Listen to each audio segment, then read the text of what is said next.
Gentlemen, raise your hand if you've not seen me speak before. Raise your hand if you have seen me speak before. All right.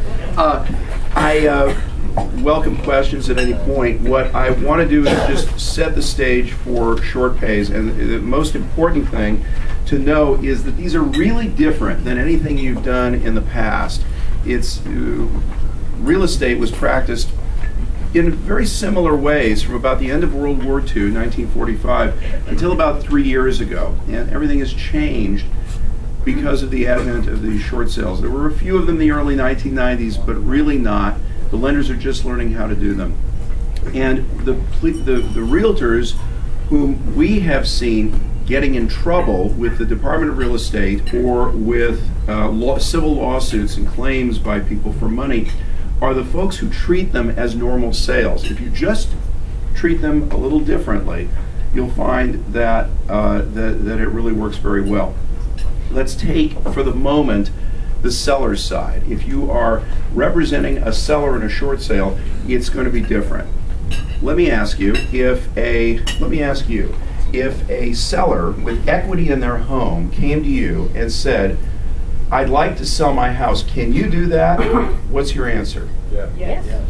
Of course. This is exactly what I do for a living. This is what we're here to do. South Bay Brokers is the leading brokerage. You can explain. You can have them. You can list their property. Now, let's assume that instead someone comes to you and says, "My house is upside down. I owe more on it than it's worth, and I would like to sell my house. I'd like to do, in essence, a short sale. Can you do that?" What's the answer? Yes. I'll try. Possibly. I'll try, I heard. Possibly, I heard. Those are the correct. It depends. I'll do my best. You can easily say, if anyone can do it, I can do it. But I don't know if it can be done. The people who say yes have a problem, because those are the ones we're finding are getting sued later when the house goes into foreclosure through no fault of the realtor. But what the seller says is, my realtor said they could sell it. That's what I hired them to do. They didn't do it, and I want them to pay for all the damage to my credit or for whatever else they imagine they suffered as a loss. So the problem comes up in that very first conversation and in subsequent conversations when someone says, "Oh, I know you can help me. You sold me this house. You're wonderful. I know you can help me in this, my time of need." What that says is, if you don't sell the house, I'll sue you. Okay? And it really is a problem. So the first thing you have to do as the listing agent, when you're going to talk with someone who may engage you to be the listing agent on a short sale, is you need to set their expectations. You need to say, well, what we'll do is our best. We have to do everything we do in a normal sale. We have to find a buyer who wants it, who can buy it, who can get the loan, who has the down payment, who has the credit, who gets through all the stages. We have to find that. But the other thing we have to do is get your lenders to take a haircut. Now, they're doing that, and many of them are good at it, and some of them are not. But that's the sticky part here. And that's the part that no one knows if it can be done for your particular house. And you need to know that if we can't, and if you're not paying your payments, you may get foreclosed on. And you may lose this house in foreclosure. And when the seller says to you, "I know, but I know you can help me," what that means is they didn't hear what you said. And if you say it to them at the beginning and never say it to them again, they won't remember it by the end when they lose the house in foreclosure. So you need to constantly couch everything that you're saying and doing in educating the sellers as to how this works and what the risks are. This is not a natural place for realtors who've been practicing all these years and could sell any house that was presented to them. It was a question for how much and under what conditions. That's not necessarily the case now. And by setting your seller's expectations appropriately, you greatly reduce the chances that they will later be upset with you if for one reason or another they lose the house in foreclosure. That's issue one for sellers. Issue two, tax consequences. Raise your hand if you think you understand the tax consequences of a short sale. Raise your hand if you think you understand them. Gee, that's excellent. A couple of people. The answer is that if you believe you know and can say to your clients, here are the consequences of the tax consequences of a short sale or a foreclosure, I have magic words for you to add on to the end. And here are the words. Here are your tax consequences. Here's what I think the rules are. And then you say, and if I'm wrong, I'll just pay all your taxes. Because in essence, that's what you're doing. When you tell them what the law says, that's not practicing real estate, it would be practicing law. And I'm not looking for that work, because when someone asks me what the tax consequences are, I give the same answer that I want you to give, which is, who's your CPA? Right. You need to have a 1-hour meeting with your CPA, or maybe a 10-minute phone call with your CPA to find out what the tax consequences are, but you need to do that. Now here's how that works. I'll use you as an example again. Who's your CPA? Mariana Fong. Mariana Fong. Fong. Mariana Fong. Now, in my notes, I'm having a conversation with my client, the seller, and in my notes, it probably should have the date, and it should have who I'm meeting with, and maybe where we're meeting, and other notes I've jotted as we're talking. But then I'm going to write down in my notes, Mariana Fong, CPA. Would you please talk with her and learn the tax consequences of this short sale that we're attempting to do? Will you do that? Absolutely. Now I put one check mark next to Mariana Fong, CPA. That's what I do. I put one check mark there. In my notes, that means I've asked and received a promise from my client to go and talk to the CPA. A few days later, have you spoken with Mariana? Yes, and she told you all about the tax consequences. That's great. You might learn what they are. Now I put a second check mark in my notes. You're allowed to give custom and practice testimony in any court. It's my custom and practice to do this, and when I write the dates and the notes, and it just says Mariana Fong and has 2 check marks next to it, here's what the first check mark means, here's what the second check mark means. Now, that's how I take notes. You can take notes any way you want. You can use symbols, abbreviations, check marks, asterisks, anything you want, as long as you remember what those notes mean. You don't want to say, yeah, you know, I used that. I don't remember what that second check mark. That's no good. But if you know what your notes mean, and you can testify to that, you can win in court with that.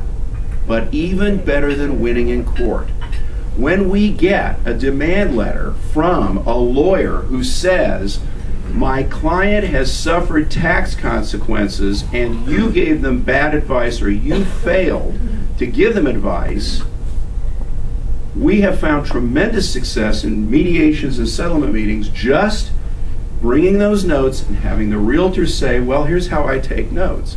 And here's what the first check mark or whatever their notes are. Here's what this means. Here's what it says. And when it says Mariana Fong CPA, and I say, so who's your CPA, Mariana Fong? That's where that name came from. We find that there is no lawsuit, or if there's been a lawsuit filed, it evaporates.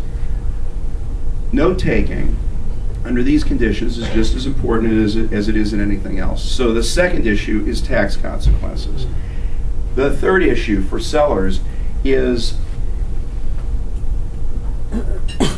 making sure that when you get that final lender letter, that it really says that it's a short sale. Because if it says, and this is not so much for first because we have that new law as of January the 1st, but for seconds and thirds and fourths, if they say in the lender's short sale letter, the lender agrees to remove the lien and allow the sale to close, is that a short sale? Does that get the borrower out of that debt? No. Raise your hand if you think yes. Good. The answer is no. If it says the lender agrees to reconvey the deed of trust to permit that's not a release. If it says anything like that, it's not a release. Here's the language you want to see to know that your client is not going to have an obligation to pay the day after the escrow closes to still pay the balance on that note. It needs to say something very clear. For example, the balance due on this note if this sale closes shall be 0, or there shall be $0.00 due on this note if this short sale closes. Something plain and clear. Now, we've seen realtors in our office who were defending in claims who the lender letter didn't say anything like that, but they called and had a phone conversation with someone who said, "Oh yeah, that's what that means, but I can't modify the letter." And then the day after the close of escrow, the lender writes a letter saying, "Okay, how are we going to get the rest of the money? How would you like to pay it?" So beware that your clients, when they get that lender letter, read it, see what it says, and if you're absolutely positive of what it means, that's great, but remember those magic words at the end. If you say, "Oh yeah, no liability here, you're finished," be sure to add the words, "and if I'm wrong, I'll just pay off your loan for you." So you want to be aware of that. Now sometimes you just can't get that. You just can't get that. And that's when it's important for your clients to understand that that may not be a release. They may take their chances. It may be in their best interest to go forward with that short sale anyway and take their chances, maybe even have a negotiation with the second or the third later. That's possible. That's critical. Let's switch to buyers for a moment, and yes? Can't hear you. Say it again. How many short sale letters do banks actually make it very clear? How many short sale letters do banks actually make it clear? Raise your hand if you've had a clear letter from a short sale lender. One. Really? Okay, I've seen a bunch of them. Oh, you have? I have. And so part of that can be negotiation. It's also different from lender to lender. One of the most difficult things about short sales is that they're evolving. What the rule is today might not be the rule on Monday, and what the rule is at one bank is not necessarily the rule at another. We've even seen it different from one branch of a bank to another. So you've got that type of unpredictability. But that's what you're doing when you're negotiating with the bank, is you're trying to get as much clarity in that as you can. Let's switch to buyers for a minute. When you have buyers, it's the very same thing. You need to set their expectations. If a buyer comes to you and says, "Can you find me a property that I'd like to buy?" the answer is, of course, that's what I do. Happy to do it. But if they're going to come to you and they say, "I want to buy a short sale," or "I want to buy an REO," what are they really saying? Good deal. So we got a demand letter months back from a lawyer here in the South Bay who said they knew that we were the attorney for the realtor, for the selling agent. They sent a letter saying, "Your client, Steve, the selling agent, committed fraud on our client, the buyer, by telling them that they were buying a short sale." And the way we know it was fraud is because after the close of escrow, the buyer went and looked at comparable sales and found out that they had paid the same price as other people had for properties that had equity in them. Therefore, you claimed it was a short sale, it's a fraud. Now this lawyer, whose IQ was hovering right around room temperature, centigrade, ended up understanding after a while what that was, and we got rid of the claim. It took a meeting, but we got rid of the claim without having to pay money. But what it means is that when you represent a buyer who comes to you and says, "I want to buy a short sale, I want to buy an REO," you need to educate them as to what that means. And you need to make sure they're actually getting a discount, because in an REO, they're certainly not getting disclosures, they're not even getting a TDS. In an REO, they're going to sign bank documents instead of our very friendly CAR forms, and they're going to make their deposit non-refundable more quickly. Inspection periods are going to be shorter, rights are going to be smaller, more narrow, and you're going to, if you read those documents and tell your clients they're okay, then you got that problem. So they probably should have a lawyer look at those documents before they sign them, which is a huge cumbersome thing and expensive. So an REO, you really need to get the house at a low enough price that it makes sense to go through that. And with a short sale, you need to explain several things to your buyers and explain why they need to get a discount on this thing. Number one, the seller is broke, and as a consequence, there is going to be deferred maintenance in many cases because they ran out of money.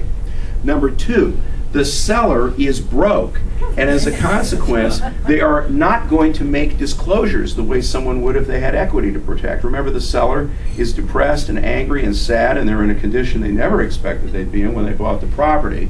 And so they're not going to be as actively engaged in the process of disclosures. Number 3, the seller is broke, and as a consequence, if you end up buying this property and the disclosures weren't made, there's no one to sue.